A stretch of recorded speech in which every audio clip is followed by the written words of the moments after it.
උතුම් වූ ධර්මදේශනය ප්‍රඥා නාලිකාව තුළින් විකාශය කිරීමෙන් ප්‍රචාරය කිරීමෙන් ධර්මදානය සිදු කිරීමෙන් ජනිත වන්නා වූ මහා පුණ්‍ය ශක්තියින්ගෙන් පරලෝ සැපත් වී 2021 වර්ෂයේ ඔක්තෝබර් මාස දෙවන දිනට අවුරුදු 9ක් සපිරෙන NWM ඥානරත්න මහතාට පුණ්‍යානුමෝදනා කිරීම පිණිස මෙම උතුම් වූ ධර්මදේශනය පවත්වනු ලබන අතර එතුමානන්ට මේ ධර්මදානයෙන් ජනිත වන්නා වූ උතුම් පුණ්‍ය ශක්තිය අනුමෝදන් වී සසර කතරින් ඈතර වී නිර්වාණ සම්පත්තිය ලැබීමට හේතු වේවා. එමෙන්ම මාපිය දෙපාර්ශවයේම සියලුම පරලෝසපත් ඥාතීන්ටත් මේ පුණ්‍ය ධර්මයන් අනුමෝදන් වේවා. සුජීවත්ව සිටින මෑණියන්ට නිදුක් නිරෝගී සුවපත් භාවයත් චිරජීවනයත් උදා වේවා. දායකත්වය දක්වන පවුල්වල සියලු දෙනාටත් සියලු ඥාතීන්ටත් ධර්ම ශ්‍රවණය කළ සියලු දෙනාටත් ගෞරවනීය දේශකයාණන් වහන්සේටත් චතුරාර්ය සත්‍ය අවබෝධයෙන් සසර කතරින් ඈතරව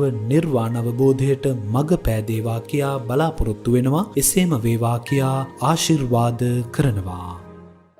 නමෝ තස්ස භගවතෝ අරහතෝ සම්මා සම්බුද්දස්ස නමෝ තස්ස භගවතෝ අරහතෝ සම්මා සම්බුද්දස්ස නමෝ තස්ස භගවතෝ අරහතෝ සම්මා සම්බුද්දස්ස කතමේච භික්ඛවේ පංච උපාදානස්කන්ධා යංකින්ච භික්ඛවේ රූපං අතීතානාගත පච්චුප්පන්නං අජත්තං වා බහිජ්ජා වා වලාරිකං වා සුපං වා හිනං වා පනීතං වා යං දූරේ සම්තිකේවා සාසවං උපාදානීයං අයං උච්චති තේ රූපෝදානස්කන්ධෝති. ධර්මානුශාසනාවේ සදහබර අනුග්‍රහක දායකත්වයේ දරන්නා වූ පින්තුන් ප්‍රමුඛ ප්‍රඥානාලිකාවතර ධර්මදේශනා ශ්‍රවණයේ තුලින් ධම්මග පාදා ගැනීමට ප්‍රිය කරන සදහබර පින්තුනි, මාතෘකාව පංච උපාදානස්කන්ධය අනිත්‍ය වෙන හැටි පහදා දෙන්න. කෙලෙස් සිත් බලවත්ව නොයන්නේ ඇයි පහදා දෙන්න. වචනයක් අඩුවක් තියෙනවා වගේ හදලා බලමු අපි.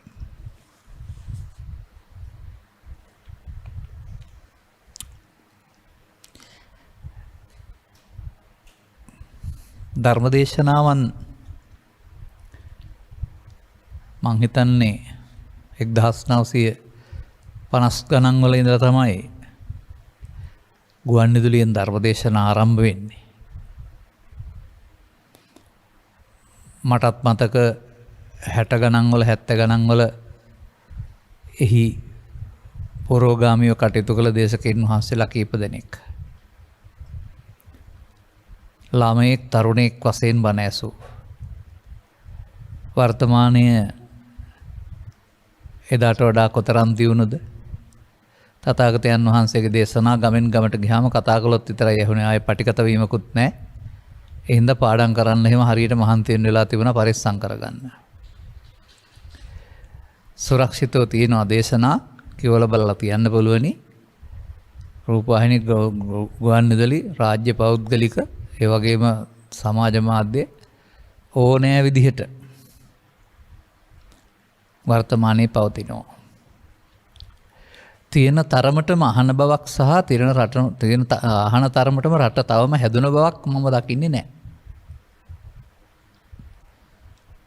මොකද බොහෝ දෙනාට තාමත් බණ ඇහෙනවා විතරයි.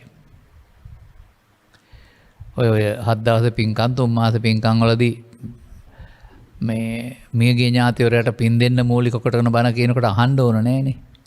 ඒක මොනව කතන්දරයක් කිව්වත් කමක් නැහැ. අවසානයේ පින්නේ දෙන්න ඕන.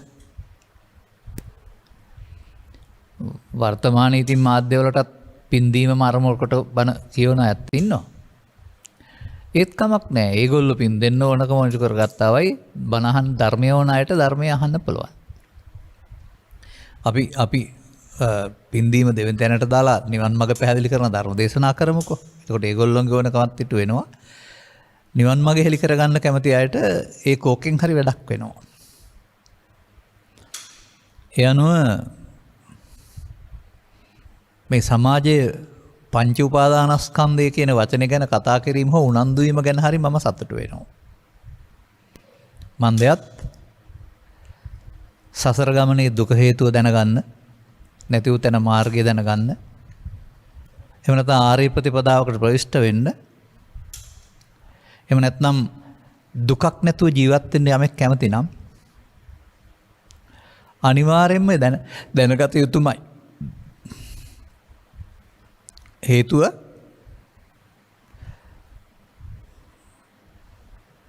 පංචශීලයේ සිට උපසම්පදා සීලය දක්වා ශික්ෂාපද, එහෙම නැත්නම් පව්පින් පුද්ගලෙක් වශයෙන් කරන්න පුළුවන්. නමුත් සසර දුකින් මිදෙන්නට අනුගමනීය ප්‍රතිපදාව පුද්ගලයෙක් වශයෙන් හිටියට පංච උපාදානස්කන්ධය තේරුම් ගන්න නැතුව බෑ. හේතුව තථාගතයන් වහන්සේ එලි කරවදාලා වූ ගැඹුරු ධම්මයයි සම්මත යම් දෙයක් ඇද්ද?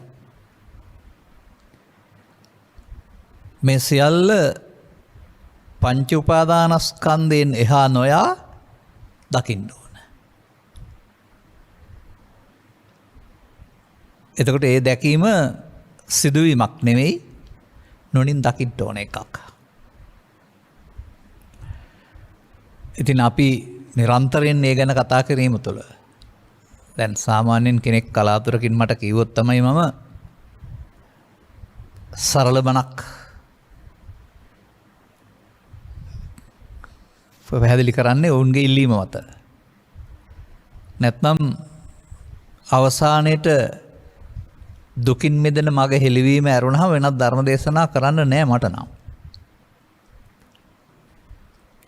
මොකද අපේ සංඝ සමාජය, අපේ මව්පියන්ගෙන් ගුරුවරුන්ගෙන් සතුටුපත් මේ සමාජයට පව්පින් දෙක කියලා දීලා ඒක විශ්වාස කරනවා නම් පවින් ඉවත් වී පිනේ හැතෙරෙන්න කියන සමාජය හදලා තිබුණේ.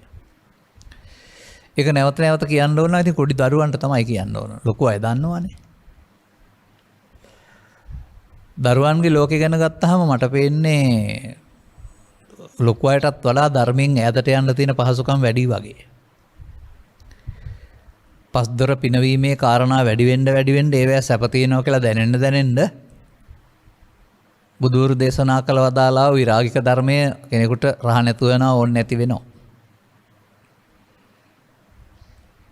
ඒක ඉතින් එක්තරා ඛේදවාචකයක්.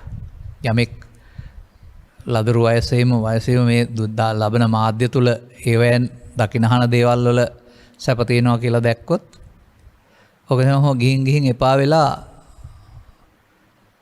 වෙනකොට තේරෙයි මේ කොච්චර වෙලුවත් වැඩක් නැහැ කියලා. නමුත් ඒ වුණාට අදාළ සිත හදා ගැනීමට අවශ්‍ය මාර්ගයෙන් ඉවතට ගෙන යන්න තියෙනා වූ උගුල් නොමග යැවීම වැඩි කියලායි මම දකින්නේ.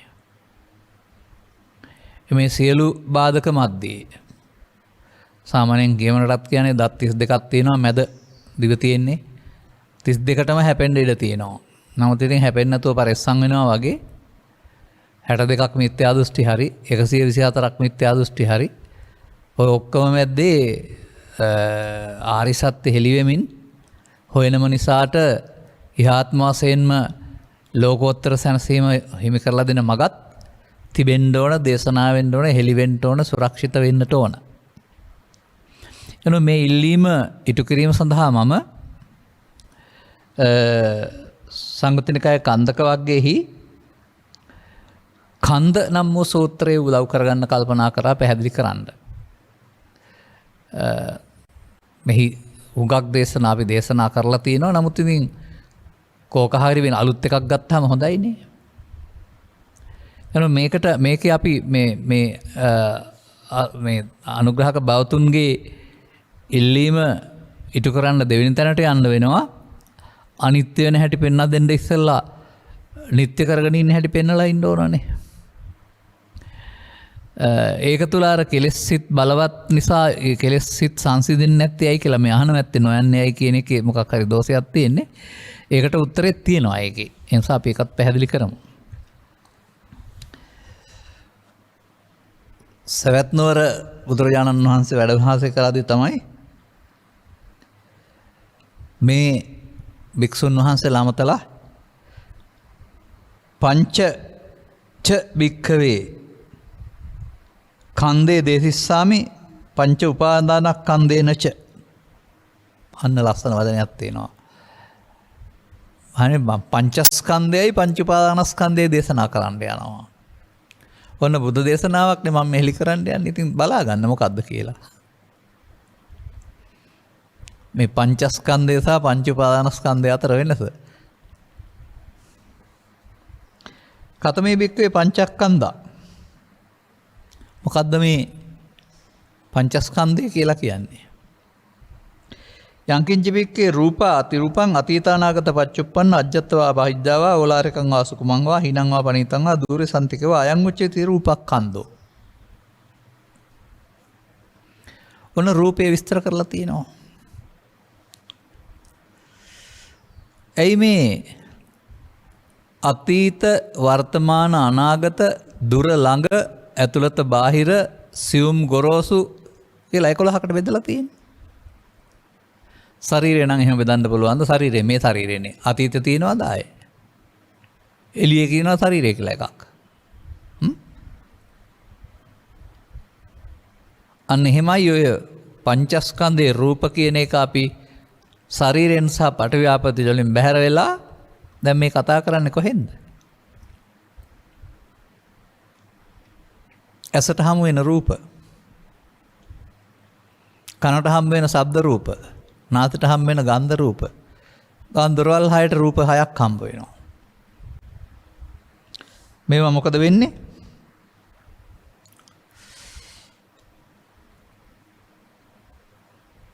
අතීත රූප මතක් වෙන්න පුළුවන්. අනාගත රූප. අපි අතීත අනාගත වශයෙන් වර්තමාන එක තමයි බෙදන්නේ. වර්තමානට හමු වෙන හමුවීමට නියමිත හමුවන වශයෙන් මේ මොහොත එකයි ඔය එකකින් ඔයෙන් එකයි එන්නේ. ඒ වගේම ඇතුළත පිට එහෙමත් අපි ගන්නවා. බාහිර වශයෙන් තියෙන දෙක රූප සෙවණැල්ල එනවා. එහෙම නැත්නම් කල්පනාවටත් එනවා ගත්ත දේවල්. ඒ වගේම අපිට දැක්කහම කලබල වෙන, සංසුන් වෙන, එහෙම නැත්නම් ඇවිස්සෙන තැන්පත් වෙන සුකුමෝලාරික. මිහිරි අමිහිරි හීන ප්‍රනීත. ඒ වගේම ළඟ දුර. මෙහෙම බෙදන්න පුළුවන් ශරීරයේද අරමුණු වෙන දේද? එහෙනම් අපට දොරවල් 6ට රූප 6යි මනෝද්වාරිකක් තියෙනවා. දැන් කන්ද කියන්නේ සමූහ කියන අර්ථය. මේ රූපස්කන්ධේ හැටි තමයි වේදනා සංඥා සංකාර විඥාන වලින් හඳුනාගන්නේ. ඒක වෙනම එහෙම නෙමෙයි ආයේ. දැන් ඔය අපේ සමහර පොත්පත්වල රූප වලට සම්බන්ධ නැහැ වේදනා සංඥා සංකාර වෙන මොකද්ද? රූප පඨවි ආපෝ තේජෝ කියලා රූප පඨවි ආපෝ තේජෝ කියවම කොහොමද රූප තණ්හා, ශබ්ද තණ්හා, ගන්ධ තණ්හා පැහැදිලි කරන්නේ? වේදනා කියන්නේ විඳිනවා කියන එකනේ. විඳින්නේ මේ මොහොතේ තියෙන එකනේ. ශරීරෙ විඳින්නේ කවුද? හැම මොහොතේම. මම ළමෙක් දරුවෙක් වශයෙන් ඉන්න කාලේ කවි පාඩම් කරුවා නම් කවි රසය වින්දා. ඒක මම විඳින්නේ ශරීරයේ ශබ්ද රසයනේ. අයිස්ක්‍රීම් කෑවා නම් රසය වින්දා. අයිස්ක්‍රීම් වල රසය වින්දා යරුණාම ශරීරය වින්දාය දිවෙන්. කරවිල රස දැනුණා නම් තිත්ත රසය වින්දා. විඳිනවානේ. වේදනා කියන්නේ ඔබ සිංහලෙන් වේදනාව රිදෙනවට ගත්තට විඳිනවට. ඒ නිසා අන්න අර විදිහට වේදනාවත් අපට බෙදන්න පුළුවන් 11 ආකාරයකට. ඒ මොහොතේ හටගන්න එකත් අනුව. එතකොට රූප අරමුණ ත්‍රිවිධ ආකාරයකින් නැත්නම් මේකේ න 11 ආකාරයකින් අරගෙන විඳිනවා.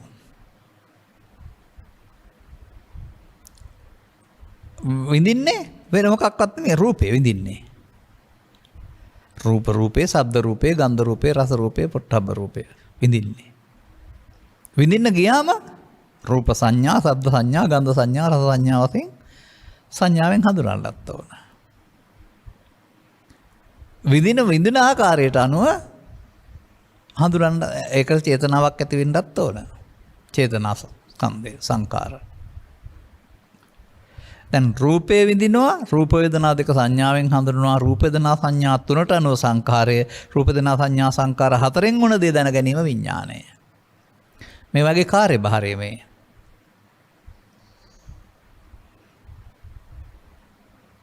දැන් මෙසේ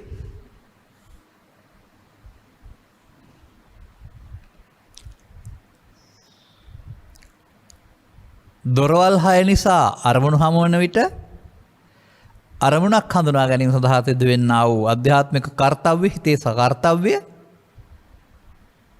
ලෝකේ මිනිස්සුන්ට පහළ වෙනවා. දැන්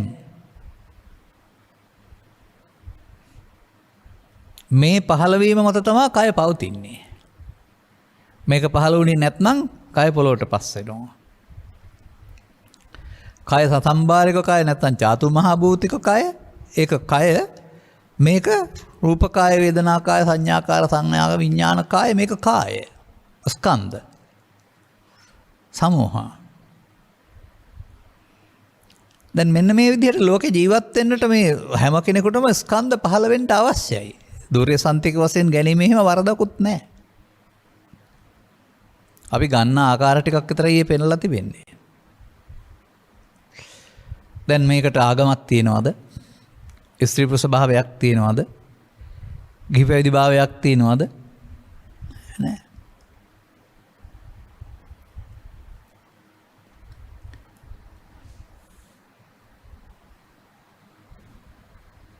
මේ විදිහට වේදනාව, සංඥාව, සංකාරය, විඥානය කියන මේ පහ ගත්තාම මෙන්න මෙහෙම කෙනෙකුට මේ ලෝකෙත් එක්කලා සම්බන්ධ වෙන්න මේ සිතේ ඇතිවෙනා වූ සමූහයට පංචස්කන්ධය කියලා කියනවා. දැන් මෙන්න මේ විදිහට අපට මේ පස් දොරින් අරමුණු ගැනීම තුළ හට ගන්නා උදව්වේ බාහිර හේතු උදව්වෙන් හට ගන්න එක වගේම එම හදාගත්තයින් පස්සෙ බාහිර ඒවා නැතුව මනෝද්වාරිකවත් මේ වගේම මේක හට ගන්නවා ස්කන්ධ. අන්න එහෙම මේ ලෝකේ දේවල් ආශ්‍රයෙන් මනෝද්වාරිකව දෙයක් හදාගත්ත නිසා ජීවිතාවසානයේදී ශරීරය අතහැර දානකොට අර මනෝලෝකේ ඉතුරුයි. අන්නේ මනෝලෝකේ පාපකාරී නම් මනෝලෝකේ දුක් විඳින්න ඕන. මනෝලෝකේ පුණ්‍යවන්ත නම් සැප විඳින්න ඕන. මනෝලෝකේ ධානලාභී නම් ධානස විඳින්න ඕන. එතකොට මෞකුසකට ආවේ නැත්නම් ඕපපාතික ප්‍රතිසන්දියට මේ මනෝලෝකේ තමන්ට අදාළ දුක් වේදනාව විඳින්න ඕන. අපිට කයක් තිබුණාට ඕපපාතික ප්‍රතිසන්දිලාභීන්ගේ පුනර්භව කතා කියන සංසාරවල කතා හඳුන්වන්නේ සමහර ඒවායි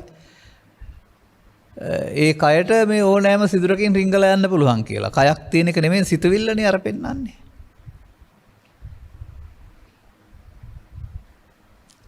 දෙවිස් මහ පුරුෂ ලක්ෂණ සහිතව යසෝදරා දේවියගේ කුසේ සිදුහත් කුමරු වැඩෙන්නේ ඔය කරන ලද පුණ්‍ය කර්මයන්ගේ මනෝලෝකයේ ආශ්‍රයෙන්.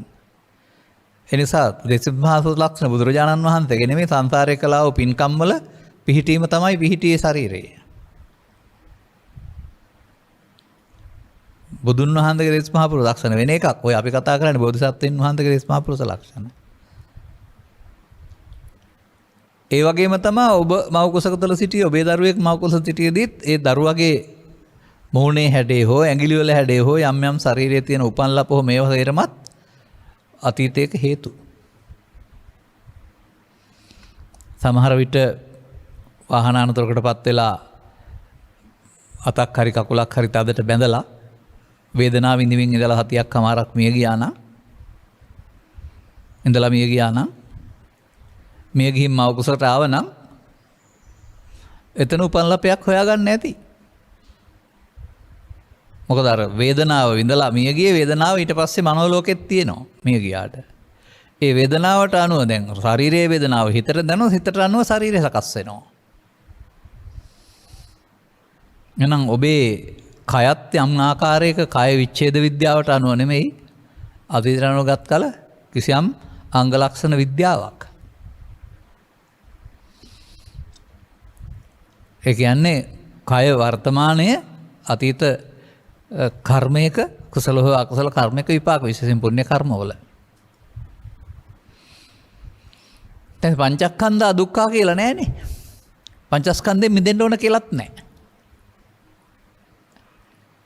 මේක පැහැදිලි කරගන්න අපි කවුරු වුණත් ස්ත්‍රී පුරුෂ කිහි පැවිදි වේදෙන්තරව පංච ස්කන්ධ පරිහරණයක් තමයි මේ කරන්නේ. යනවා එනවා කනවා බනවා කියලා පුද්ගලයෙක් වශයෙන් කතා කළාට මේ ස්කන්ධ පංචකයෙන් පංචකයට මැරීම ඉපදීම සිදු වෙනවා. ස්කන්ධ පංචකය ඇහෙන් කනට කනෙන් නාසයට නාසයෙන් දිවට ඇහැ තුලත් නිරන්තරයෙන් උපදිනවා නැතෙනවා. ඒ වගේම මාරුත් වෙනවා. නවතර වීමක් නැහැ. ඒක අපට දීපු භාග්යක්. ඒක මේ ලෝකෙට එනකොට අපට දීලා තිබෙන භාග්යක්. මොකද ලෝකෙත් එක්කලා සම්බන්ධතාව පවත්වන්න මේක ඕන. ඊට පස්සේ මොකද වෙන්නේ? කතමේ බික්කවේ පංච උපාදානස්කන්ධා. අර ටිකමයි කිංච බික්කවේ රූපං අතීතානාංගත අර ටිකම ගන්න. අලුත් වචනයක් තියෙනවා. සාසවං උපාදානීයං අයං වචීති උච්චතිති පරූප උපාදානස්කන්ධෝ. අන්න පංචස්කන්ධේ පංච උපාදානස්කන්ධය වෙන හැටි තියෙනවා. ඒ සාසව කෙලස් නැත්නම් ආශ්‍රව සහිතව උපාදානීයන් නැත්නම් බැඳීම් ඇති කරනවා. ස්වභාවයෙන් යුක්ත වුණ දවසට රූප ස්කන්ධේ රූප උපාදානස්කන්ධය. වේදනා ස්කන්ධේ වේදනා උපාදානස්කන්ධය. අන්න අසුත පෘථග්ජනයයි කියන්නේ රූප වේදනා සංඥා සංකාර විඥාන පහට එන දේ රූපය තුල මා තුල ඈත මා තුල රූපය ඈත රූපේ මම රූපේ ආදි වශයෙන් අර මමත්වයෙන් ගත්තාම එතකොට ඒ මම කය නෙමෙයි මාන්න නෙමෙයි ඒ මොහොතට ආපු රූපය, ශබ්දය, ගන්ධය, රසය අරමුණ. අරමුණ සමග සාස උපාදානීය තමයි මම කියන්නේ. පංචස්කන්ධේ මමත්වයෙන් ගත්තාම පංච උපාදානස්කන්ධය. පංචස්කන්ධේ නම් නැති මේ යනවා. පංච උපාදානස්කන්ධෙට නිකන් නැසෙන්න බෑ. ඒක අනාගත ඵලයක් අනාගත දුක්පදින්න හේතු ඉතුරු කරලා මේ යනවා. වේදනා සංඥා සංකාර හැම එකම කියන්න ඕනේ නැහැනේ. මට අවශ්‍ය බණට මම මේ යන්නේ. දැන් පංචස්කන්ධේ පොතේද තියෙන්නේ? පංච උපාදානස්කන්ධය. අන පංචස්කන්ධය හට ගැනීමේ දුකක් නැහැ. පංච උපාදානස්කන්ධය බවට පත් කරගත්තාම ඒක නැවත උපාදානස්කන්ධ හට ගන්න හේතු ඉතුරු කිරීම තුළ උපාදානය නම් වූ වරදකට බන්ධනයකට සසර බැඳීමකට හම්බ වෙනවා. දැන් මේ සාසව උපාදානීය කියන වචනය අරුණහම මේකට එන දේ කවුරු හරි මගේ මම මගේ ආත්ම කියලා ගත්තද? නিত্য සුඛ ආත්ම කියලා ගත්තද? වචනෙන් හිතලවත් නැහැ.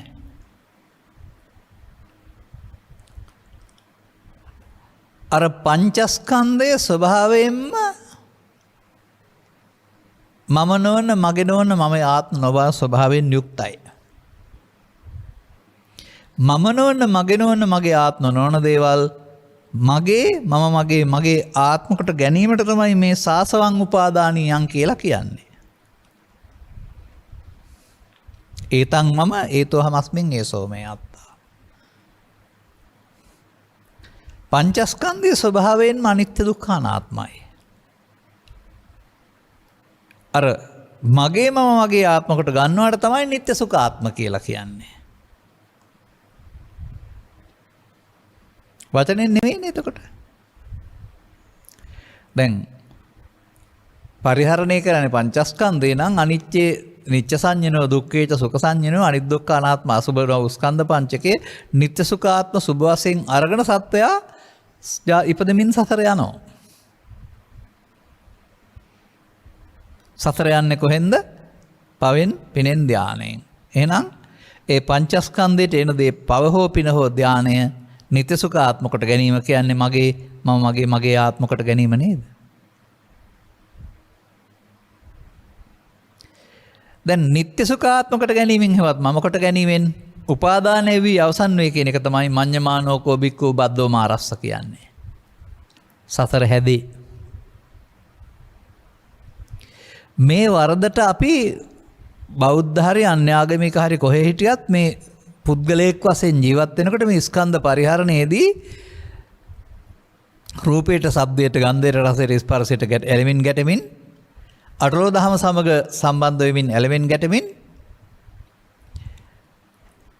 පංචස්කන්ධ පංච උපාදානස්කන්ධ බවට පත් කරගෙන තිබෙන්නේ අපි පෞද්ගලිකව.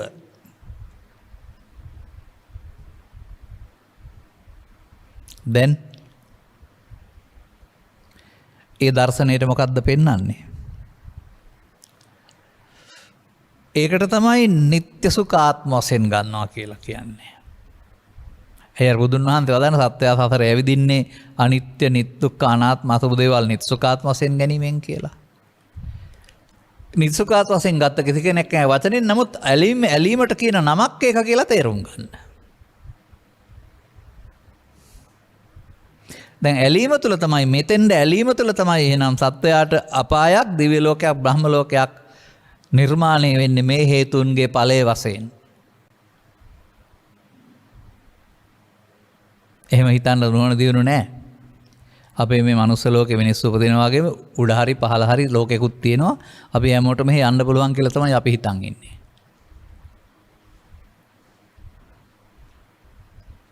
ඒක පව් හේතුවේ පව්ඵලය, පින් හේතුවේ පින්ඵලය, ධාන හේතුවේ හේතුඵලය. ඒ හේතු එක්රැස් කළොත් ඵලයක් වශයෙන් දකින්න නැත්තම් තියනවා කියලා ගත්තොත් ඔබ බුදුරජාණන් වහන්සේ පහළ වෙන්න ඉස්සෙල්ලා හිටපු සාස්වතවාදීන්ගේ ආගමට වැටෙනවා අපහු. දැන් ළමා කාලේ ඉඳලා මෙසේ මේ ඇලෙන කරුණු ලෝභයෙන්, ද්වේෂයෙන්, මෝහයෙන්, ඊර්ෂ්‍යාවෙන්, ක්‍රෝධයෙන්, වෛරයෙන් ගත්තොත් නැවත භාවිතා කළොත් ඒකෙන් කියන්නේ මගේ ආත්මකට නැවත භාවිතා කරනවා. බොහෝකට භාවිතා කළොත් මොකද වෙන්නේ? දැන් අපි හිතමුකෝ යම්කිසි පුද්ගලයෙක් සම්බන්ධයෙන් කල්පනා කර ඉන්නවා මේ මනුස්සයට ගහන්න ඕන කියලා. ගහන හැටි සැලසුම් කර ඉන්නවා. දැන් ඒ ද්වේෂය වැඩෙන්නේ නැද්ද? පුංචි ද්වේෂයක් එයාට ගහන්න යන තරම් බලවත් වෙන්නේ නැහැ. නමුත් නැවත කල්පනා කරලා බලවත් කරපුවාම ඊළඟ දවසක ගහන්නම ගියයි. දිවිනසා ගන්න හිතනට ඒක බලවත්ම නැහැ. නමුත් මේක මාස 6ක් 7ක් තිස්සේ හිතලා ශක්තිය දීපුවාම අනිත් පාර දීපු එක වේගයෙන් හිතට එනවා. දීපු ඔක්කොම එකතු වෙලා එකපාරේ එන්නේ. තරහත් එකපාරේ එන්නේ, දිවිනසා ගන්න එකත් එකපාරට එන්නේ. කලබලයක් වෙච්ච ගමන් ආවා නැති කරගත්ත ජීවිතේ. ඒ හැඟීම මුලින් තිබුණේ නැහැ. ඔබ නේද බලවත් කළේ? මේ දෙවෙනි ප්‍රශ්නට උත්තරේ ඒක තියෙනවා එහෙනන්නේ. කෙලෙස් සිත් බලවත් කලක් ජීවත් වෙච්ච නිසා. නමුත් සසර කඩන තැන අහු වෙලා නැහැ. කඩන්න තේරෙන්නේ නැත නිසා හොඳ නැහැ කියලා දැනගත්තට ආවහම ටිකක් වෙලා ගිහින් වැරද්දක් නේද උනේ කියලා දැනගත්තට සසරේ බන්ධනේ කඩන තැන අහු වෙලා නැති නිසා හෙට නැති වෙන්නේ නැහැ.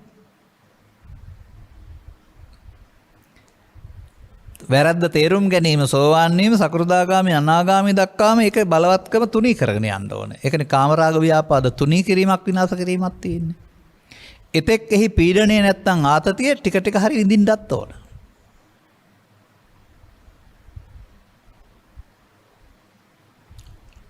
දැන් එහෙමනම් අපි හොයාගන්න වෙනවා. මොකද්ද හොයාගන්න වෙන්නේ? මේ පංචස්කන්ධ ධර්මතාවය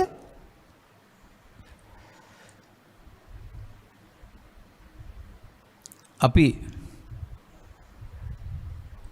නිත්‍ය සුඛ ආත්ම වශයෙන් ගන්න හැටි සහ අනිදුක්ඛ අනාත්ම වශයෙන් බලන හැටි. අන්න මෙතනදී තමයි අපට ඔය අනිත්‍ය කියන පදයට දීලා තියෙන මේ බාහිර අර්ථය හරස් වෙන්නේ. කැඩි බිඳී අනේක වෙනස් වෙන එක, මල්පර වෙන එක, ඇහැට පේන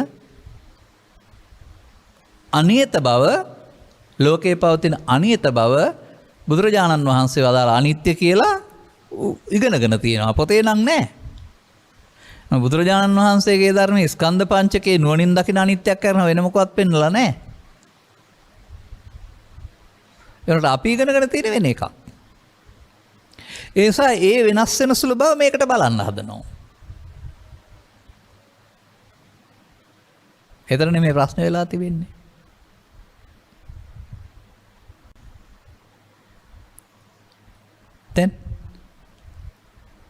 දැන් වෙන්නේ මොකද්ද එතකොට?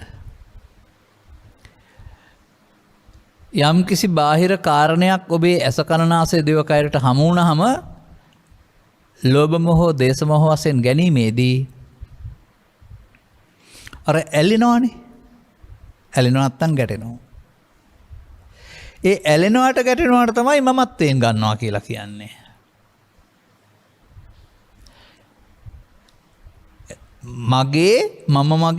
මගේ ආත්ම තුනක් නෙමෙයි ස්කන්ධ පහ තුළ ඇලීමට නමක්.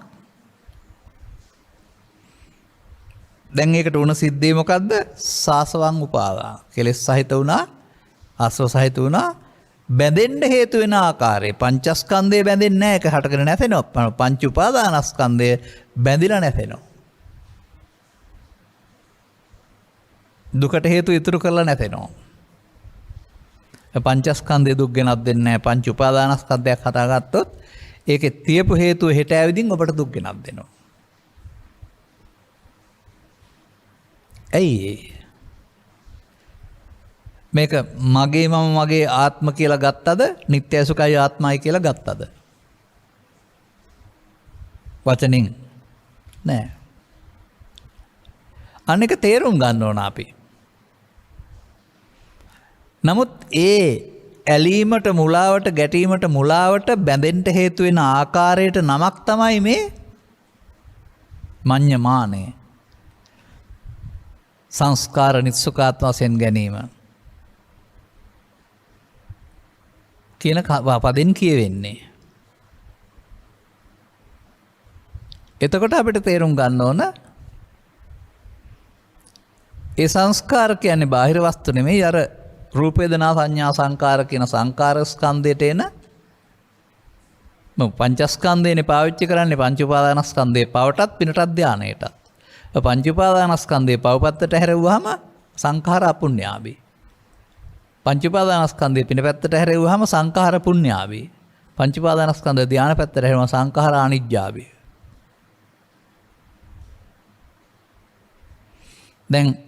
දැන් හරිද?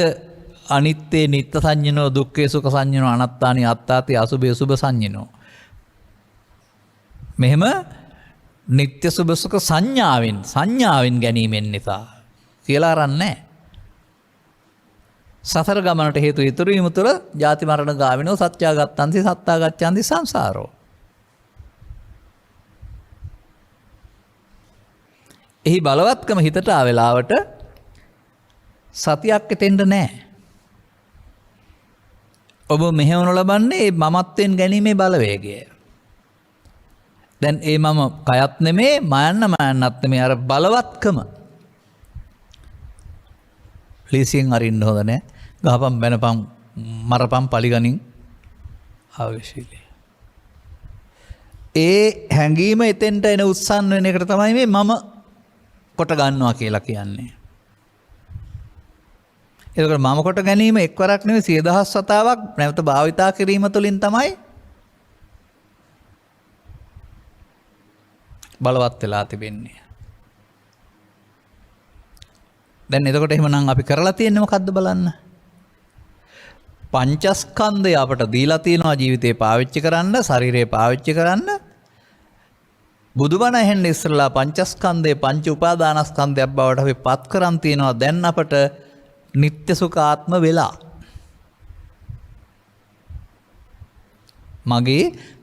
මගේ ආත්ම වෙලා. අන්න සසර වැරදුනා කියන්නේ ඒකයි. දැන් ඒ නිසානේ පංච උපාදානස්කන්ධ දුක්ඛ කියන්නේ. අර පුංචි ළමයින්ට ඔය අටලෝ දහම ලෝකේ තිබුණාට දුකක් නැහැ. මොකද උපාදාන වෙලා තිබුණේ නැහැ. තරහ වුණාටත් එවල ඇඬුවා විතරයි. හෙට උදේට ආයෙ පරිගන්න කාරණයක් නැහැ. මොකද තියන්නේ නැහැ හිත ඇතුළට. අපට අර මොකද වෙන්නේ හැම එකක් පිළිබඳව ඇති වෙන බැඳීම තුළ මේක අවසන් වුණාට අපිට නොදැනෙන්නට මං කියන්නේ කාබන් කොලේ යට තියලා ලියුවහම යටේ කොලෙත් ලිය වෙනවා වගේ මේ චිත්තාභ්‍යන්තරයට හේතු ඉතුරු වීම නිදා ගැනීම කියන කාරණාව සිදු වෙනවා. මේක තමයි පෘථග්ජන ප්‍රතිපදාව කියලා කියන්නේ. දැන් පෘථග්ජනයින්ට අයිතිය තමයි දැනගත්තේ නැති වුණාට පංචස්කන්ධය නිස්සුකාත්මකට ගැනීම. එතන පෘථග්ජනයෝයි කියලා කියන්නේ බුදුරජාණන් වහන්සේ වදාළ පරිදි දුක් විඳින අය. ඔවුන් දුකින් මුදවා ගන්න බුදුරජාණන් වහන්සේට බෑ. තමන් හදාගත්ත දුකක් නේ තියෙන්නේ. ඔන්න එහෙමනම් ඉතින් පංච උපාදානස්කන්ධයට අදාළ ලාභාලාභ සැපුදින් සහ දුක් විඳිමින් සල්ලි වල ඉඩම් වල යාන වාහන වල කෑම බීම වල තියෙන බාහිර සැප ඒක විඳි. ඒක විඳින්න ගියාම අර සිදුවෙන ඛේද වාචක වලදී අඩර දොරන වැළපෙන දිවි නසා ගන්න මැරිලා වැටෙන හැටි බලා ගන්න පුළුවන් වෙයි. ලාභයකදී උද්දාමයටපත් වෙලා හැසිරෙන හැටි, අලාභයකදී පාඩුවකදී කෑකෝ ගහ ගන්න හැවිස්සෙන හැටි. ඔය ඒ පෙන්වන්නේ සමාජයේ අටලෝ දහමේ කම්පාව. එනිසා මේ සමාජයේ මෙච්චර අවුල් කරලා තියෙන්නේ ප්‍රශ්න ගොඩක් හදලා තිබෙන්නේ කවුරුත් නෙමෙයි. පංචස්කන්ධය ආත්මය. එහිදී ඔහුට සිදුවෙන්නා වූ කාරණාවලදී ඒවට ප්‍රතික්‍රියා දක්වන්න සිද්ධ වෙනවා. ප්‍රතික්‍රියා දක්වන්න හිතෙනවා. ගැහුවොත් ගහන්න, බැන්නොත් බඳින්න, පාඩු කළොත් පාඩු කරන්න, රිදෙවොත් රිදවන්න. ඒ තමයි සසර හදන පාර. එකට එක කිරීමෙන් දිගටම ක්‍රියා ප්‍රතික්‍රියා සසර හැදෙනවානේ.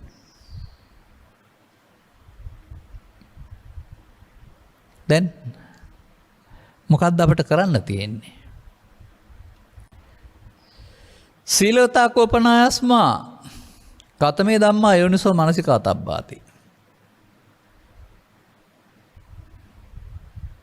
සරියුත් හිමියන්ගෙන් මහා කොට්ටික හිමියන් අහනවා සිල්වත් වුණා නම් ඊට පස්සේ නුවණින් මොනවද මෙනෙහි කරන්න ඕන? නැත්නම් සෝතාපන්නාය කෝපනායස්මා කතමේ ධම්මා යෝනිසෝ මනසිකාතබ්බාති. පළමුව සීලවතා. සීලවතා කෝපනායස්මා මහා කොට්ටිද ඉමේ පංච උපාදානස්කන්ධේ අනිච්චතෝ දුක්ඛතෝ අනත්තතෝ යෝනිසෝ මනසිකරොන්තෝ. කියන්නද තියෙන්නේ? විතක්ක ਵਿਚාර කරන්නද තිබෙන්නේ?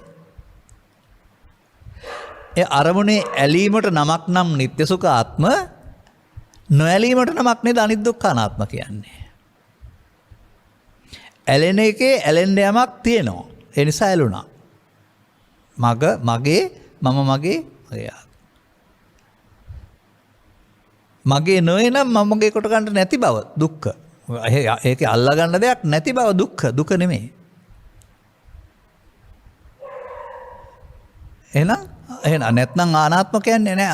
අල්ලා ගන්න දෙයක් නැති බවනේ අනාත්ම කියන්නේ. එතකොට අල්ලා ගැනීමට නමක් නිත්‍ය සුඛ ආත්ම, අල්ලා නොගැනීමට කියන නමක් අනිත්‍ය. මේ අනිත්‍ය වෙන හැටිනේ අහන්නේ මගේ.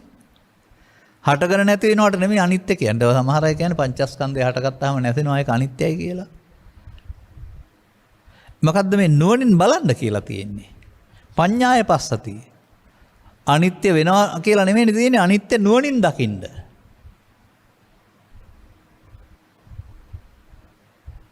ඇයි ඒ අපි? අනුවණින් නිත්‍ය සුඛාත්මකට ගැනීමෙන් සසරට බැඳිලා ඉන්න නිසා. දැන් සිදුවීමක් නෙමෙයි මේක. ඔය බාහිර වස්තුන්ගේ වෙනස් වීම සිදුවෙන දෙයක්. නමුත් මේ බුදුරජාණන් වහන්සේ වදාළ අනිත්‍ය සිදුවෙන දෙයක් නෙමෙයි. පෘථග්ජන පුද්ගලයින්ගේ සිත්වල සිදුවෙන්නේ නිත්‍ය කොට ගැනීම.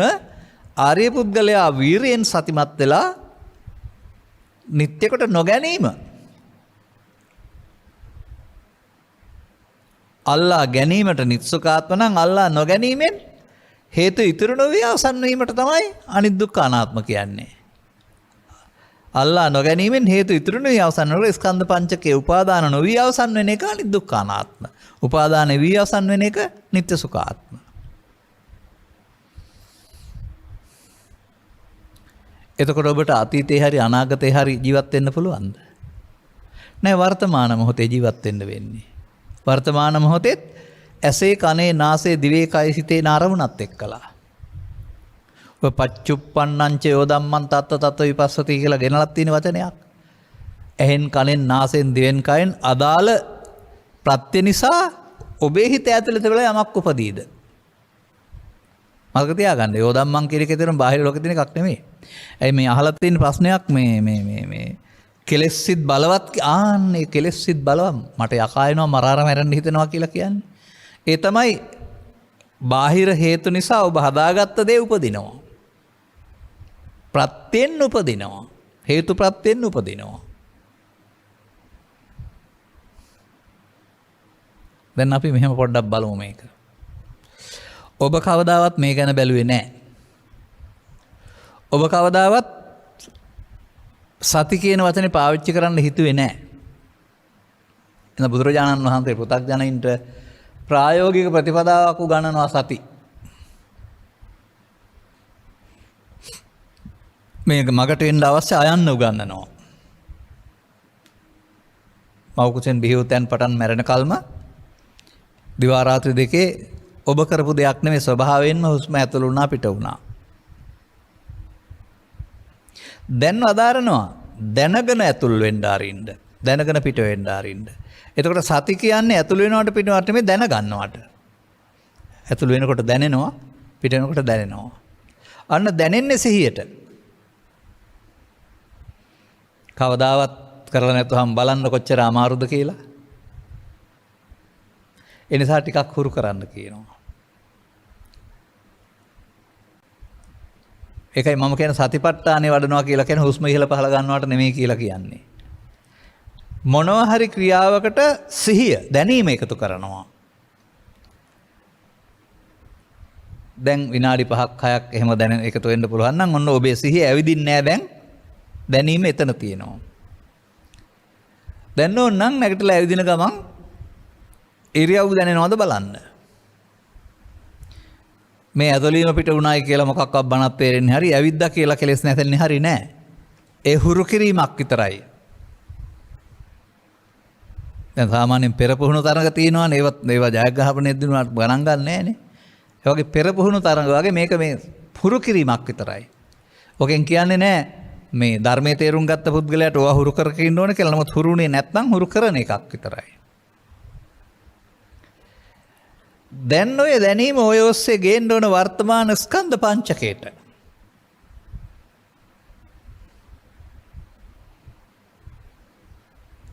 ඒ ගෙනාපුවම ඔන්න කාය වෙනුවට වේදනා චිත්ත ධම්ම කියන හතරට යොදන්න පුළුවන් වෙයි.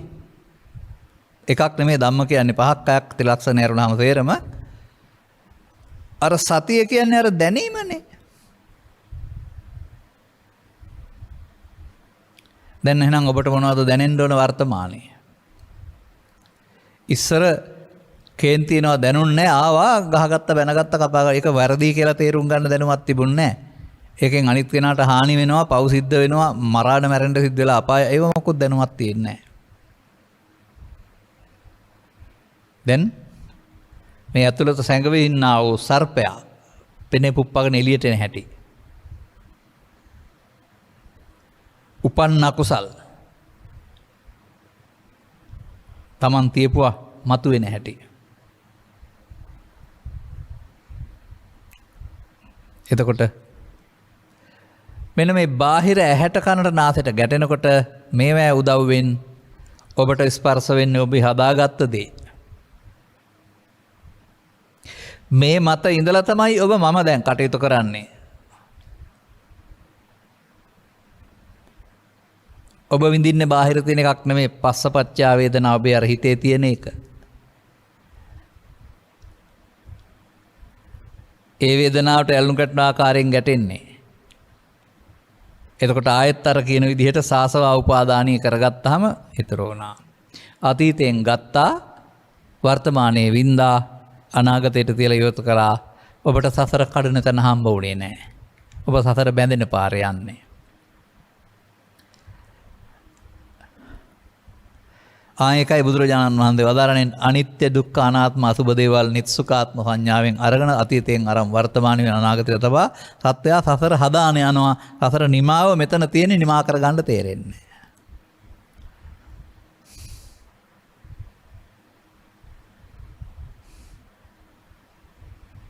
ගොයන් ගහ හැදෙනවා, පීදෙනවා, ගහ මැරෙන බව දන්නවා, කරලක් පැස්සවා තිබා මිය යනවා. දැන් කරලක් පැසවු නිසා ඊළඟ කන්නටත් පැලවෙනවා. ස්කන්ධ පංච අතීතයෙන් හටගන්නවා පංච උපාදානස්කන්ධේ, වර්තමානයේ රැවටෙනවා, අනාගත ඵලයක් උපදින්න කර්ම රැස් කරලා මිය යනවා. පාප කර්ම, පුණ්‍ය කර්ම, ධාන කර්ම වර්තමාන මොහොතේදී මේ ඇසේ කනේ නාසයේ දිවේ කයේ අරමුණ තුල පංචස්කන්ධය තුල සිදු වෙනවා. දැන් ඔබ මොනවද සරණ කරගෙන ඉන්නේ? කර්මයේ සරණ කරගෙන. කර්මයේ සරණ කරගන්න තාක්කල් එතන තිබෙන්නේ මගේ මම මගේ ආත්මෙවත් නිත්‍ය සුඛ ආත්ම කියන එක. හේතු ඉතුරු වී අවසන් වීමට අනිත්‍ය කියන්නේ නෑනේ.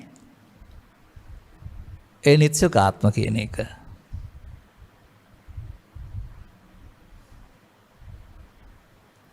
හේතු ඉතුරු නොවී අවසන් කරන්න.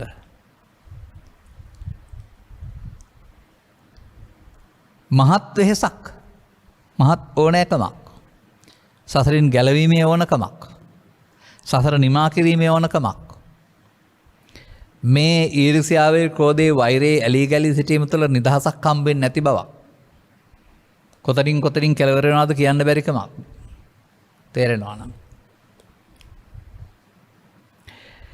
මේ තුළ අනන්ත සසරකට වැටිලා ගැලවෙන්න කියලා දෙන්න කෙනෙක් නැතුව යන්න වෙන බව තේරෙනවා නම් කලදුට කල වහිලව ගියන්න ආපේ මිනිසත් බව ලබා සිටියේදී තෙරවාදී රටක වර්තමාන මොහොතේ ටිකක් වැඩිපුර ගෙදර වල වෙලා ඉන්නේ මාඩුත් හම් වෙලා තිබියදී ඕක ආතතිය හරි අරක්කු බොන්න යන්න නැහැ කියලා ආණ්ඩුවට බැන බැලලා ඉන්නේ නැතුව මේක තේරුම් ගන්න යොදාගත්තාම භාග්‍යයක් බවට පත් වෙනව නේද නිවාඩුව. අන්න ප්‍රඥාවන්තයින්ගේ ප්‍රඥාව අවදි වෙන්න මේ හැම එකක්ම හේතු බවට පත් වෙනවා. අර පින් මදේකා බණ දහමින් එළුවත් උගේ ගතිය වුණ හරි මැරුවත් ඒක අපිට කරන්න දෙයක් නැහැ. නමුත් ඇස් පෑදෙනවනේ. මතුවෙනවනේ කාරණාව. එහෙනම් මේ අනිත්‍ය වෙනවා කියන එකේ තේරුම නිකන් ඇති වෙලා නැති වෙනවා කියලා හිතනවා වගේ මං හිතන්නේ නෑ.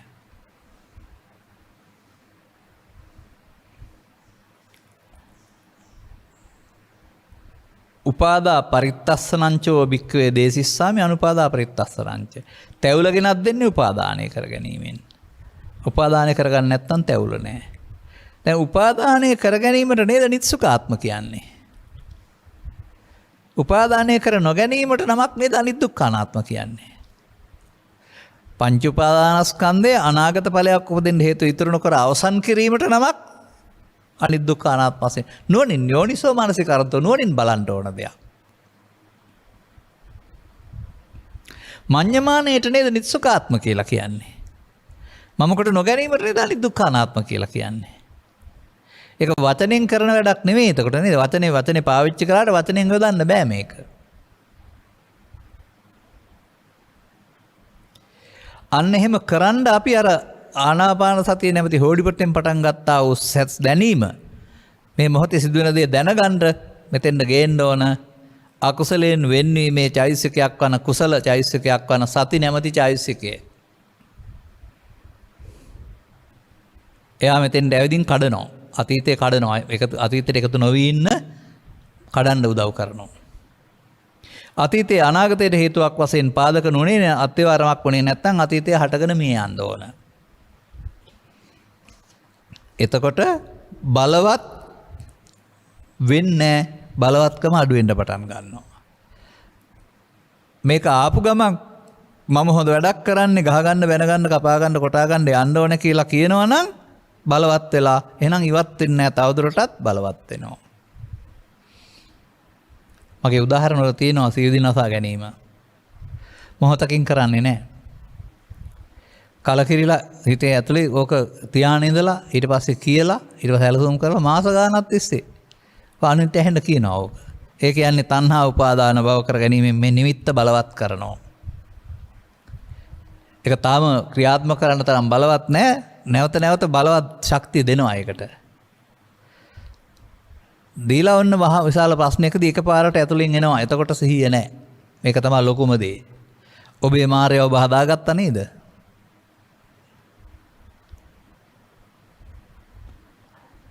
අන්න ඒ විදිහට Tamanට පාලනය කළ නොහැකි ලෙස බලවත් වෙන්නේ යමක් නැවත නැවත වශයෙන් ජවන් කියලා කියනවා ශක්තිය එකතු කොට මේ අභ්‍යන්තරය බලවත් කිරීමෙන් නිදිගත් සිතට දීමෙන් නිදිගත් සිතට දුන් ඇතුතුරු නැවත හට ගන්නවා ඔබට සැනසෙල්ලෙන් හම් වෙන්නේ නැහැ. එතන මේ චිත්ත අභ්‍යන්තරයේ නොතැබීමෙන් චිත්ත අභ්‍යන්තරය හිස් කරන්න පුළුවන්. එතකොට එන්නේ නැහැ නැවත උපදින්නේ නැහැ නැතුවම.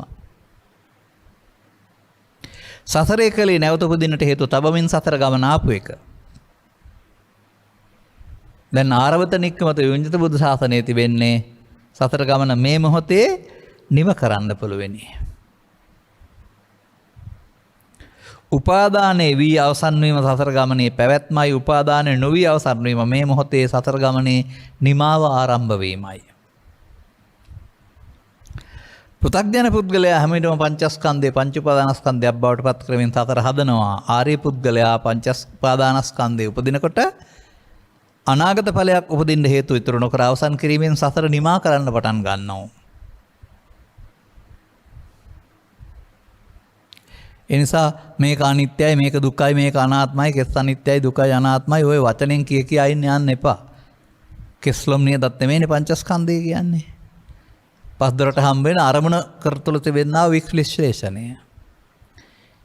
එතකොට රූපයට තියෙන තණ්හාවනේ රූප තණ්හාව කියන්නේ, ශබ්දයට තියෙන තණ්හාවනේ ශබ්ද තණ්හාව කියන්නේ. තණ්හාව කියන්නේ ඇලීම. අර මෙතන කතා කරන සාසවා උපාදානීය. චන්දරාග. චන්දරාග විනය. ඇලුනොත් සතර හැදෙනවා. ආසාව දුකට හේතුව. ආසාව අතාරින්න. එතන ආසාව රූප තණ්හා, ශබ්ද තණ්හා, ගන්ධ තණ්හා අතහැරීම, අල්ලා ගැනීම නිට්ටය, අතහැරීම අනිත්‍ය. අතහැරීමටයි අනිත්‍ය කියලා කියන්නේ.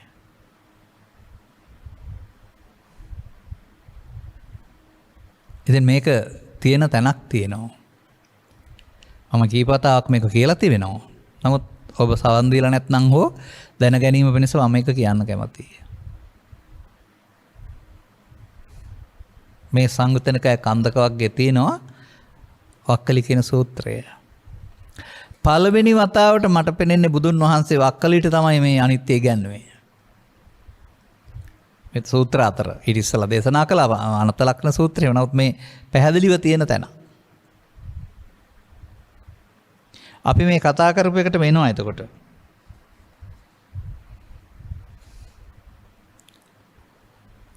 අපි මෙතන ගනිමු මේක විනාඩි කිහිපයක් තුළ. තංකින් මඤ්ඤසි වක්කලි. වක්කලි ඔබ මොකද මේ ගැන හිතන්නේ? අර රූප වේදනා සංඥා සංකාර විඥාන ඔබේ පහළ වෙන එක. නිට්ටයද සුඛද ආත්මද අනිත්‍ය දුක්ඛද ස්වාමීන් අනිත්‍යයි දුක්ඛය අනාත්ම. ආ ස්වභාවයේ පංචස්කන්ධ ධර්මතාවේ දැන් අනිත්‍ය දුක්ඛ අනාත්ම දෙයක්. නිත්‍ය සුඛ ආත්ම වශයෙන් ගැනීම හොඳද කියලා අහන්නේ නැහැ. මගේ මම මගේ ආත්ම වශයෙන් ගැනීම හොඳද?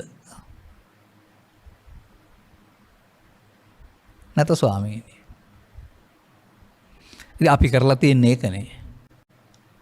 ස්කන්ධ පංචකය මගේ නොවන මම නොවන මගේ ආත්ම නොවන එකක් තමයි. හටගෙන නැසෙනවා ලෝකේ ජීවත් වෙන්න.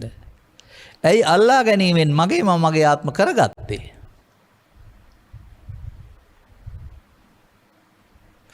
අන්න ඒක තමයි මඤ්ඤමානෝකෝ බික්ඛු බද්දෝ මාරස මමත්වෙන් ගැනීම හා නිත්සක ආත්මකට ගැනීමෙන් දුක හටගනී.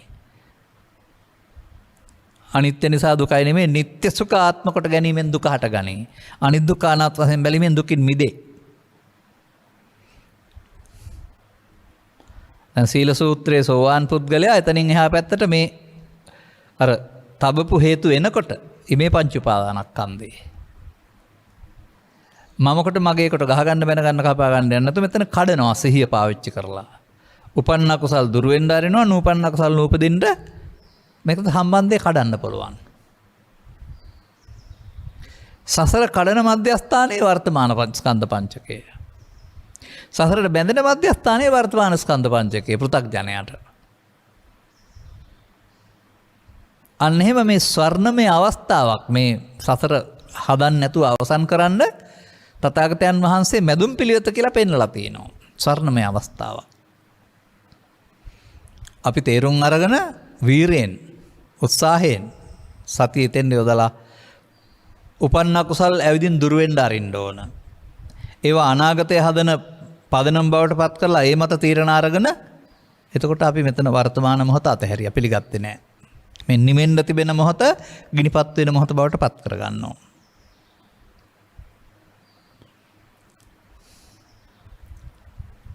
ඒ නිසා මේ අහන එක කොහොමද මේ අනිත්‍ය වෙන්නේ කොහොමද කියලා ඇහුවට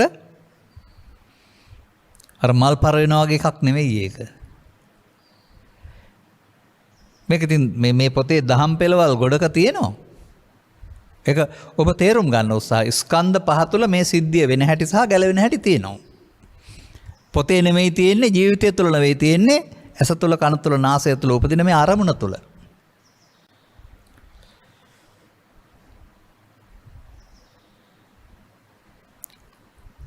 බලන්න ඔබ කෙනෙක් එක්කලා තරහින් ඉන්නවා. යම් දෙයකට ආසාවෙන් ඉන්නවා. තව කෙනෙක් එක්කලා වෛරෙන් ඉන්නවා. තව සතෙකුට බයෙන් ඉන්නවා. ඔක්කොම හදාගත්ත දේවල් ඔබ හිත ඇතුළට.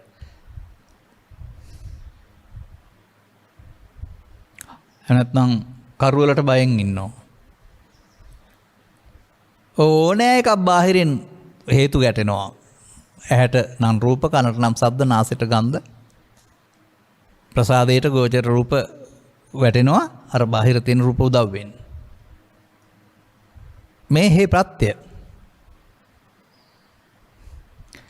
මේ ප්‍රත්‍ය උදව් වෙනවා ඔබේ හේ ඇතුලේ හැංගිලා තියෙන දේ එතෙන් දෙන්න.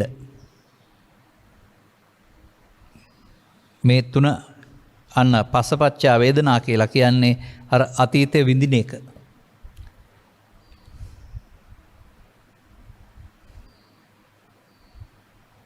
පැවැත්ම මේ පෙන්වන්නේ. ඒ වේදනාවට තමයි පෙළපුරුදු පරි ඇලෙන්නේ ගැටෙන්නේ වේදනාපච්චා තණ්හා. එහෙනම් ආයෙත් උපාදාන. ආයෙත් නිදිගස්සිතට භව. භව චක්‍රය අතීතෙන් අන්නවා වර්තමානයේ රැවටෙනවා වර්තමානයේ හේතු තියා අවසන් කරනවා. කඩන්න බැරි වුණා. මේ ප්‍රමාදය. මේ නිස්සුකාත්ම කොට ගැනීමෙන් සිදුවෙන දේ. මේ මඤ්ඤමානය.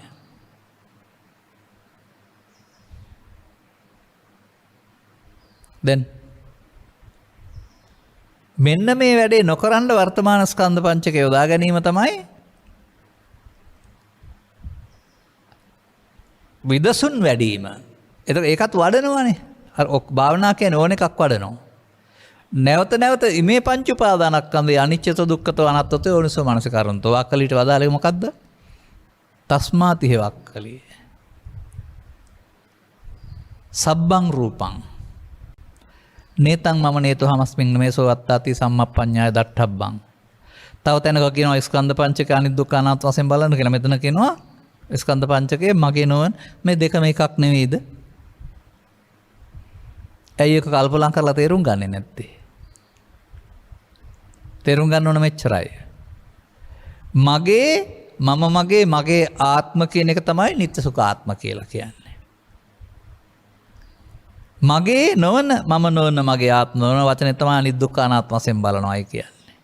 මඤ්ඤනේ එකතු කරන්නේ නැතුව ඉන්න වෙන. න මඤ්ඤති. මේක පේනවා එක තැනක මඤ්ඤති තව තැනක න මඤ්ඤති කියලා තියෙනවා. මඤ්ඤති සූත්‍රයේද මොකක්ද හරි කියලා. අපි මඤ්ඤති පුරුදු වෙලා හිටියා. මඤ්ඤති පුරුදු වෙන්න සතියක් ඕන නැහැ. මඤ්ඤති පුරුදු නම් සතර හදාගෙන මේක සතර හදන මධ්‍යස්ථානයේ බවට ජීවිතේ වර්තමානයේ පත් කරගත්ත හැකි. දැන් න මඤ්ඤතිනේ. මඤ්ඤති නිත්සුකාත්ම න මඤ්ඤති අනිදුක්ඛානාත්ම. අවසන් පේළිය අපි කතා කරමු. අර වගේම ඇහැට කනට නාසයට දිවට කයට බාහිර ඒවා තියෙන්නේ ප්‍රත්‍ය. ප්‍රසාදය ගෝචර රූපේ. අර තින්නම් කියන එකේදී වේදනා එන්නේ අතීතය අර තමන් හදාගත්ත අතීත කොටස. එයා දැන් මල එකක්. මෙහෙ එන්න බෑ එයාට. ගහට කොටපු ගිරින් ගහේ තියෙන කිරිනේ අර එන්නේ. ඒ මත තීරණය ගන්න නැතුව අන්න සිහිය තෙන්න ගන්න ඕනේ. ඒක උපන්න කුසල් දුරු කරන්න. අන්න ඒක තමයි අනිත්‍ය කියලා කියන්නේ. දැන් එහෙනම් ඒ වේදනාවට තණ්හා කරන්නේ ඒක අයින් වෙන්න ආරිනවනේ. අතහැරීම මම පෙන්වන්නේ එතන අර ඡාගෝ කියන වචනයක්. එයා හීනයක්, එයා පරණ කෙනෙක්. එයා තමයි අපට වද දෙන්නේ. එයා තමයි මායя. දැක්කනම් එයාට එකතු නොවෙන්න මෙතෙන්ට සිහිය ගේන්න. දැන් එහෙනම් එයා නැත්නම් ඒකේ විඳීම නැත්නම් වේදනාවක් නැත්නම් තණ්හා නැහැ, උපාදාන නැහැ, භව නැහැ. දැන් මෙන් අනිත්‍ය වෙනවා කියන්නේ මේකට තමයි. දැන් නිර්ගස්සිතට යන්නේ නැහැ. භව නිරෝධෝ කැඩුනා සසර. එහෙනම් නිබ්බාන. භව නිරෝධයත් සමග හම්බ වෙනවා නිවීම. අනුපස්සිනෝ විහෙරතෝ නැවත නැවතත් භව නිරෝධය. අරවා එනවා උපන්න කුසල් අර එන ටික දුරු වෙන්න ඕන. නූපන්න කුසල් නූපදින්න ඕන. මේ සම්මා වායාමයයි. පොතේ නෙමෙයි. ස්කන්ධ පංචකය. පෘථග්ජන පුද්ගලයාගෙත් නෙවෙයි. එතකොට දැන් එතකොට අනිත්‍ය වෙන හැටි ඇහැට බලන්න බෑ. මල් පර වෙනවා වගේ. අනිත්‍ය වුණොත් බුදුන් හමු වෙනවා. නිට්ටය වුණොත් මාරය හමු වෙනවා. එහෙමයි මට කියන්න තියෙන්නේ. ඇලුනොත්, ගැටුනොත්, මුලා වුණොත් මාරයට බැඳෙනවා. ඇලුනේ ගැටුනේ නැත්නම් මාරයාගෙන් මිදෙනවා විතරක් නෙමෙයි බුදුනුත් හමු වෙනවා.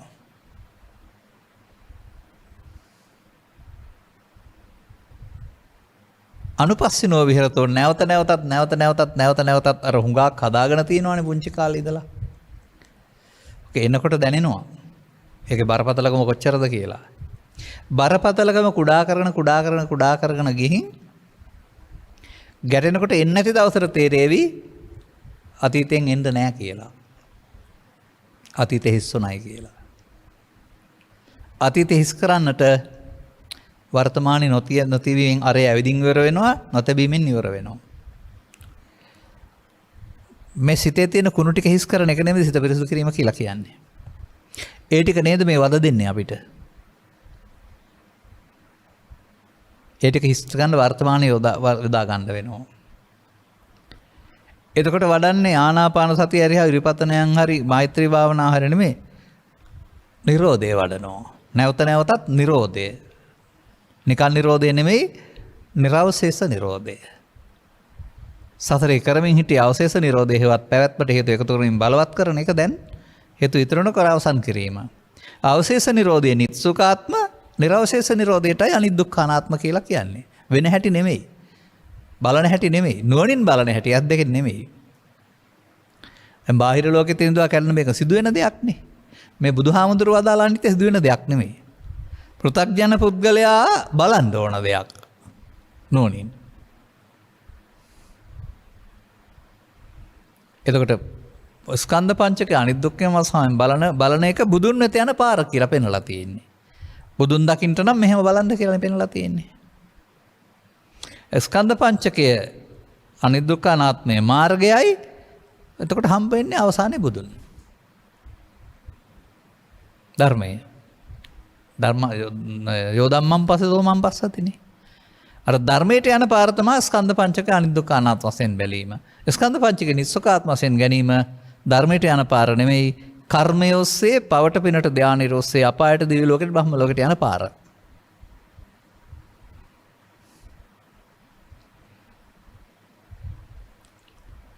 මෙබැවින්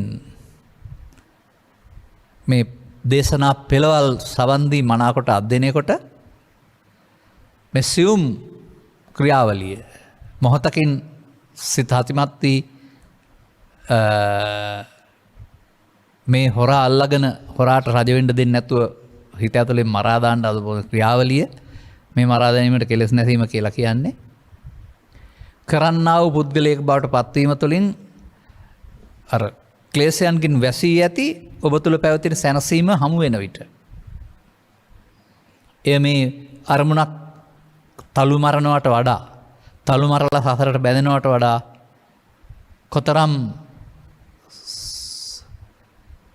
සංසුන්ද කොතරම් නිවීමක් ඇද්ද කියලා තේරුම් ගන්නට මේ ස්කන්ධ පංචකේ නිරෝධය පටන් ගන්න ඕන. එතකල් ඒක හම්බ වෙන්නේ නැහැ.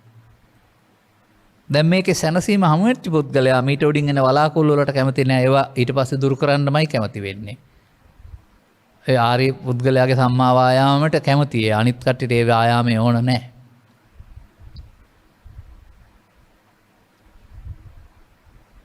වායාම සති සමාධිනේ නේ. අපි තව ඉස්සරහට ගලපුමු ඕක හරියටම තැනට. එබැවින් මේ කරුණු තේරුම් ගනිමින් ලබාගත් ජීවිතය තුළ මානසික යුතුයකම් කිසිවක් බැහැර කරන්නේ නැතුව, බාහිර ලෝකේ නැහැ කී කියා ඉන්නේ නැතුව, කෙස්වල ලොම්වල මම නැහැ කී කියා ඉන්නේ නැතුව, ඒවා සම්මත මට්ටමින් අනිත්‍යත් කළා ඉඳිමින් ඇතුළතින් මෙන්න මේ දර්ශනය තුළ ස්කන්ධ පංචකය අනිත් දුක්ඛ අනාත්මයෙන් මමත්වයේ දුරු කරගන්න. ලෝකේ පවතින අටලෝ දහමට ඔබට කිසිම තර්ජනයක් කරන්න බැරි. ඒ නිසා දැවීම් තැවීම් ඇඬීම් මැලපීම් නැති සුසුකම් වත ජීවාම සුවසේ ජීවත් වෙන්න පුළුවන් තැනක් ලැබේවි. ඒ එලි කරගෙන ඒ දුක් නැති ජීවිතයට හිමිකම් කියන්න ඔබට මෙම කරුණු පැහැදිලි කිරීම හේතු වාසනාව වේවායි කියන සුභාශිංසනයේ ප්‍රාර්ථනා කරමින් මම ධර්මානුශාසනාව මෙසේ අවසන් කරනු ලබනවා. අරමුණු අතර පරලෝසෙපත් වී 2021 ඔක්තෝබර් මාස 2 වෙනි දිනට අවුරුදු 9ක් සැපිරෙන NWM ඥානරත්න මහතාට පුණ්‍යානුමෝදනා පිණිස මෙම උතුම් ධර්මදේශනාව පවත්වනු ලබන අතර එතුමානන්ට මේ ධර්ම දාණයෙන් ජනිත වන්නා උතුම් පුණ්‍ය ශක්තිය අනුමෝදන් වී සතර කතරින් එතර වී නිර්වාණ සම්පත් ලැබීමට හේතු වේවා.